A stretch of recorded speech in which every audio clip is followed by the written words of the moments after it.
Hello and welcome to all. आज मैं आपको बता रही हूँ क्लास 10 के लिए एक्सरसाइज 8.3 है। क्वेश्चन नंबर है फर्स्ट। क्वेश्चन है कि express the trigonometric ratios sine A sec tan A in terms of cot A. तो ऐसे क्वेश्चंस को सॉल्व करने के लिए सबसे पहले हम एक ट्राइंगल ड्रॉ करेंगे, right angle triangle A B C. क्योंकि ए के टर्म्स में फाइंड आउट करना है तो आप ए को 90 डिग्री पर नहीं लेंगे, राइट। मैंने ट्रायंगल ड्रॉ कर लिया हुआ है और इसके लिए क्योंकि हमें फाइंड आउट करना था in terms of cot A, तो सबसे पहले हम फाइंड आउट ये करेंगे कि कॉट ए की वैल्यू, कॉट ए को हम किन रेशियोज़ के साथ में दिखाया जाता है। तो कॉट होता है बेस अपॉन परपेंडिकुलर, ठीक है। P B P upon H H भी एक शॉर्ट फॉर्म होती है, उसके अकॉर्डिंग पहले साइन हो जाता है, देन कॉस, उसके बाद टेन है। तो जब कॉट आएगा तो बी अपॉन पी, यानी कि बेस अपॉन परपेंडिकुलर। तो यहाँ हम लिखेंगे कॉट ए, क्योंकि कॉट ए के टर्म में है इसलिए कॉट ए लिखा मैंने। तो कॉट ए होता है यहाँ पर बेस अपॉन परपेंडिकुलर। ये तो बात हो गई इसके लिए, जो एक जनरल फॉर्म हो जाता है। अब इस केस में बेस क्या है और परपेंडिकुलर क्या है वो साइड्स हम यहाँ से निकालेंगे। तो ए मैंने यहाँ पॉइंट लिया हुआ है ना, राइट, इस साइड में राइट एंगल के।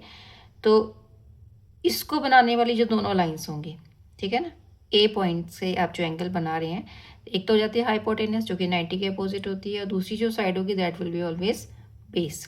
तो ए भी यहाँ पर बेस हो गया और परपेंडिकुलर क्या हो जाएगा, बी सी, ठीक है। तो पहले बेस लिखना है फिर परपेंडिकुलर।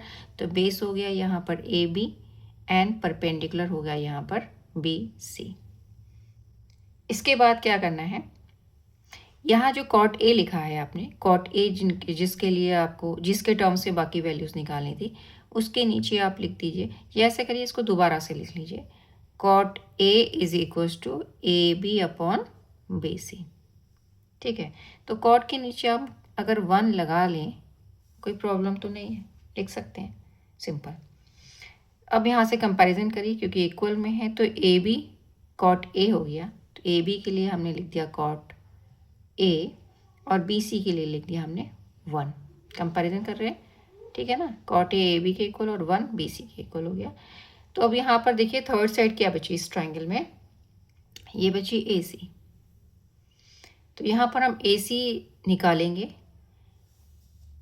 पाइथागोरस थ्योरम से, ठीक है ना। जो पाइथागोरस थ्योरम रहती है उसमें हाइपोटेनस का स्क्वायर बाकी के दो साइड्स के स्क्वायर के सम के इक्वल होता है, यानी कि A C square is equals to A B square plus B C square. Hypotenuse याद रखिएगा हमेशा ही सबसे बड़ी साइड होती है किसी भी राइट एंगल ट्राइंगल के लिए, ठीक है। अब क्योंकि हमें ए सी निकालना है, ए सी स्क्वायर नहीं निकालना है, तो हम यहाँ लिखेंगे A C is equals to A B square plus B C square और अंडर रूट यहाँ लगा दिया, स्क्वायर रिमूव किया ना तो इसलिए। अब यहाँ पर ए बी की वैल्यू क्या है, कॉट ए, तो इसको लिख दीजिए कॉट ए।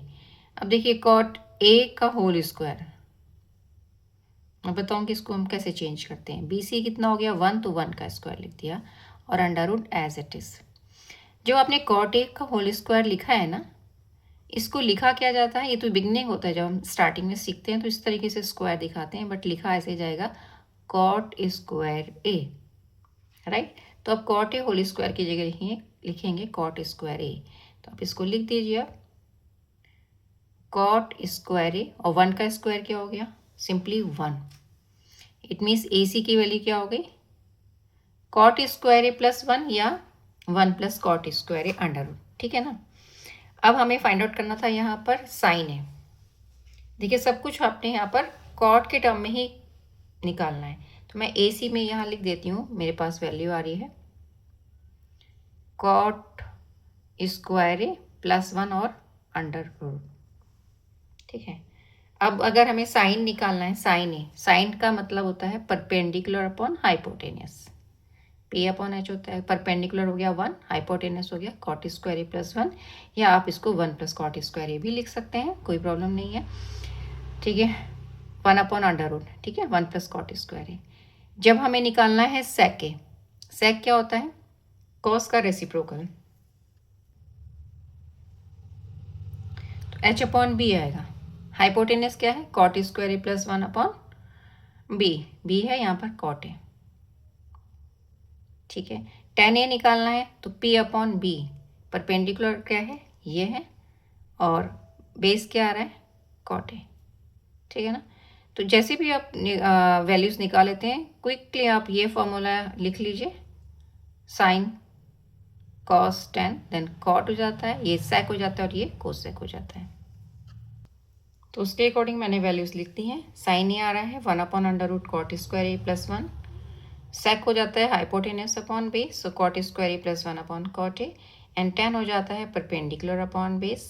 हम साइड ए पॉइंट ए से देख रहे हैं तो ए लगाया हुआ है टेन ए, तो perpendicular upon base means 1 upon cot A. तो आई होप ये क्वेश्चन आपको क्लियर हो गया होगा। वीडियो देखने के लिए थैंक यू, और मेरे वीडियो को जो आपने देखा है पसंद आया आपको तो अपने फ्रेंड्स में ज़रूर इसको शेयर करिएगा और मेरे चैनल को सब्सक्राइब से ज़रूर करिएगा। इससे रिलेटेड आपके पास कोई भी मैथ से रिलेटेड आपके पास क्वेरी हो तो प्लीज़ आप मुझसे पूछ सकते हैं। वीडियो देखने के लिए थैंक यू।